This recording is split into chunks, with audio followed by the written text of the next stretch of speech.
Jangan kan jualan kan malam-malam. Ya namanya juga cerita ya Pak ya. Ada cerita banyak lah. Ada nggak Pak cerita horor daerah sini Pak? Sering Mas. Oh apa tuh Pak? Biar teman-teman pada nanti kalau teman-teman ya. Ya. Kalau malam tuh seringnya sih ya, seperti kuntilanak gendruwo itu ada. Di daerah mana Pak? Di sini tuh. Aku kalau di makam gitu. Oh itu ada makam ya? Ini makam. Iya itu ada makam ya, itu ada makam. Tuh saya dilemparin batu. Malam pulang itu. Oh gitu. Bukan anak-anak yang kecil bukan ya Pak ya? Tidak pada tidur ya Pak ya? Orang. Oh.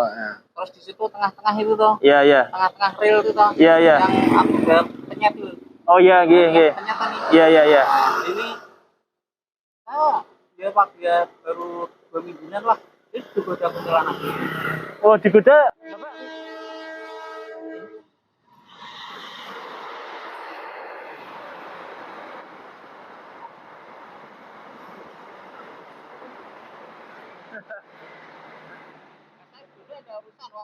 Kan ruwet itu ada. Iya.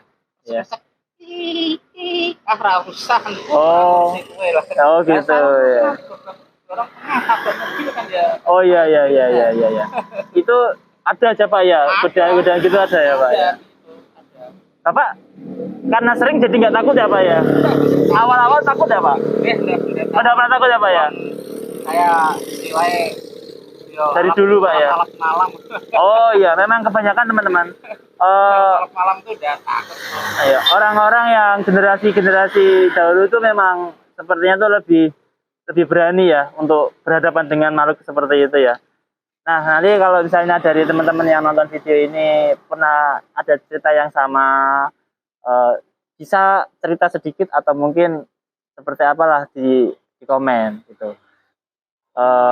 Itu cerita horor ya Pak? Nah, kalau kemarin aja HP saya buatin gitu tengah-tengah tuh. HP Bapak? Oh jenengan kelempar gitu? Kendaraan tuh ya memang keretanya kosong. Tahu ada sepeda tidak tahu kesenggol. Saya bisa mencelat. Oh. Ya orang yang naik sepeda tidak apa-apa, sepedanya tidak apa-apa, saya yang hancur. Oh ini gitu. Hancur. Berapa hari Pak sampai sembuh lagi Pak? Ya karena saya obatnya ini ya 1 hari 1 minggu. Oh 1 minggu. Cuman yang ini masih berlubang nih. Oh ya ini maaf teman-teman. Berlubang. Ini jempolnya bapaknya nih masih. Berarti sampai saya masih luka ya Pak? Sudah berapa minggu Pak kejadiannya itu Pak? Ya Jumat besok itu 1 bulan. Oh gitu. Berarti sudah 3 minggu lebih ya Pak? Iya. Ya. Jadi bapak ini mengalami kejadian mistis. Itu kalau saya lewat itu sama rinding-rinding. Oh gitu. Tetap ada merindingnya ya Pak ya. Banyak sih Mas. Oh iya. Apalagi situ sering kecelakaan sini. Tabrak kemarin kan ada tabrak. Oh iya.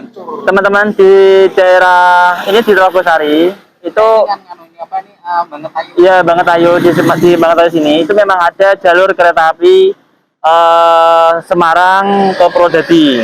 Di situ tuh memang palangnya gimana Pak ya cara? Oh ini tengah-tengah udah ada. Oh bukan di Palang, tapi bukan di Palang. Tapi kemarin itu, itu yang orang tua tuh Pak ya? Iya. Oh iya. Iya ada bapak-bapak saya lihat informasi di berita Semarang itu. Ya seperti itulah. Kadang memang ada orang enggak menyangka, enggak dengar. Nah itu. Jadi teman-teman kalau pas ada di rel kereta api usahakan sabar dulu. Karena saya sering lihat tuh Pak, orang-orang tuh pada nyelip dari jalur itu Pak yang kali gawe itu kan parah itu Pak. Ya seperti itu teman-teman. Nunggu 5 menit aja kan ya. Nah, apa itu? Bapak mau tanya. Bapak kan saya lihat tuh ibadahnya tuh sepertinya tuh kenceng gitu dari tadi awal tadi kan. Bahwa dinukum waladi. Bapak ada pengalaman spiritual apa Pak? Maksudnya gini Pak. Ini contoh saya Pak ya. Saya punya pengalaman gini Pak. Saya bantu orang.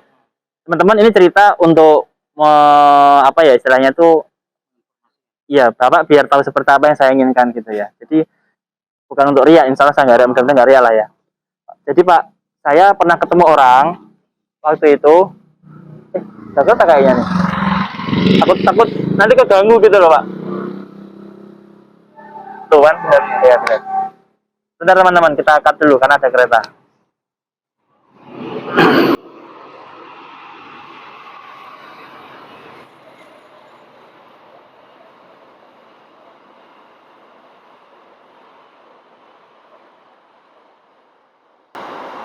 Oke, lanjut. Jadi gini Pak, saya pernah ketemu orang, saya lagi nitirin anak tuh Pak, naik motor. Saya nitirin anak naik motor, ceritanya, lihat pas sampai rumah tuh ada orang, saya sih menyimpulkannya dia orang apa yang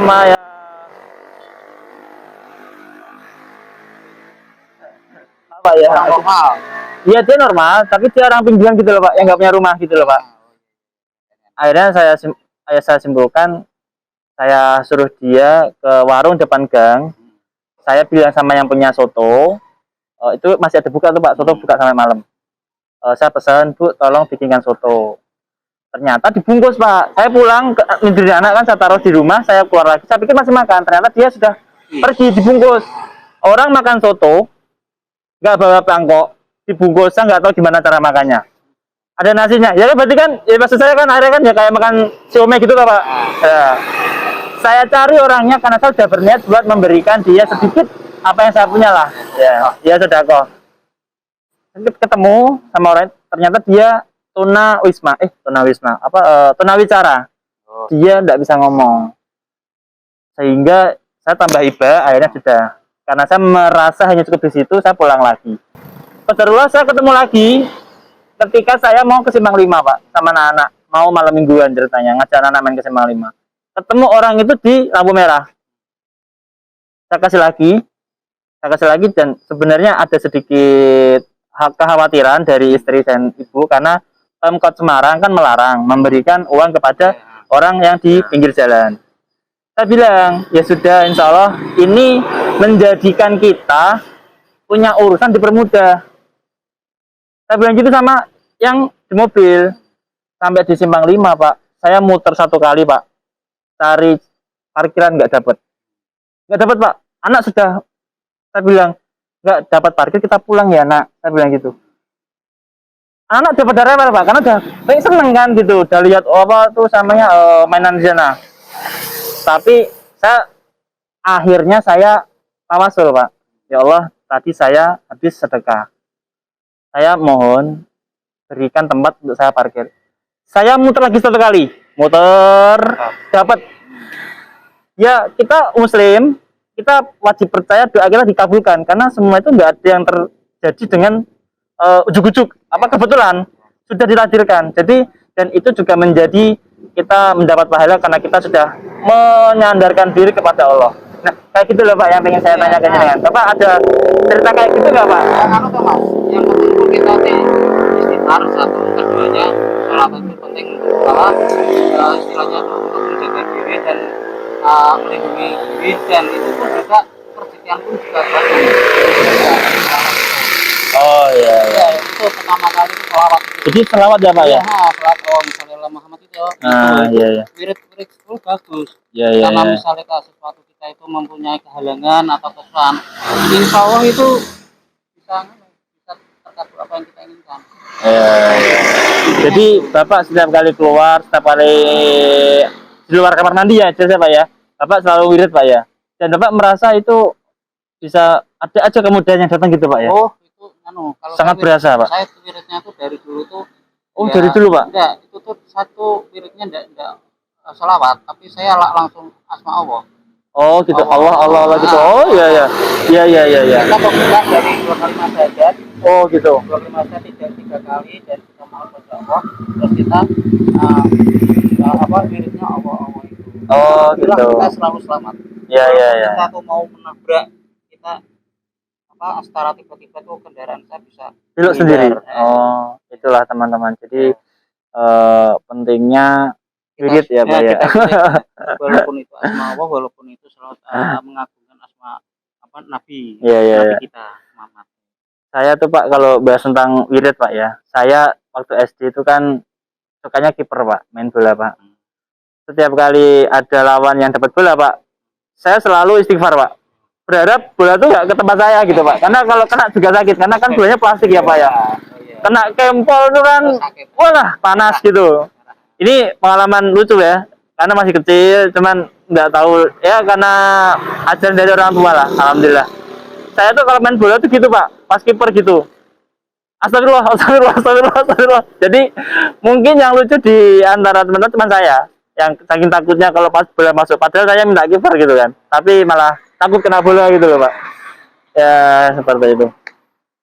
Bapak, terima kasih sudah menemani saya di malam ini. Teman-teman saya tuh kenapa cari partner omongan, kasih teman obrol malam-malam itu karena malam itu suasananya sunyi ya Pak ya. Jadi kita tuh cerita tuh ya meskipun kayak gini masih penting lah ya Pak. Satu, kita kalau mau ketenangan yang enak itu kita di Makau. Oh, berarti saya kalau mau cari teman ngobrol harus ke kuburan Pak. Ya, cari teman ngobrol. Oh gitu. Menenangkan diri. Oh, menenangkan diri. Iya. Meditasi untuk apa pada yang puasa. Iya. Itu di Makau. Lah. Sepi.